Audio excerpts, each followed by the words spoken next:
patinka. Tiktai savaitgalį atsipalaiduoti tu gali tu atsipūsti po viso balagano. Vyrai atsipalaiduoja, kas kaip išmano, kas prie vandenio atsigulę, kas per teliką žiūri fulę, kas svajoja pasiekt mėnulį. O man labiau patinka su kempinė blizginti savo mažulę, mažulę, mažulę, mano mažulę, mažulę, mažulę, mano mažulę, mažulę, mažulę, mano mažulę, mažulę.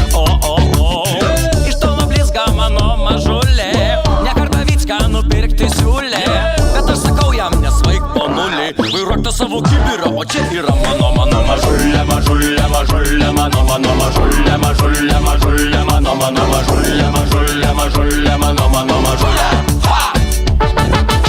Nuo seno mokau, kad nereikia link iš nulio, ir dar gerai žinau, kai reikia duoti liulį. Tėvas man pasakė, jeigu baigsi šulę, tai duosiu tačką pinigų. Galvoju, why not, ir ką jūs manot, po pusės metų nešu jam 10 atestatų ir sakau, būk sąžiningas tėvai prieš save ir prieš tėvulį. Užaugo jau sūnelis, galiu laikas jam turėt savo mažulę, mažulę, mažulę, mano mažulę, mažulę, mažulę, mano mažulę, mažulę, mažulę, mano mažulę, mažulę, mažulę, mano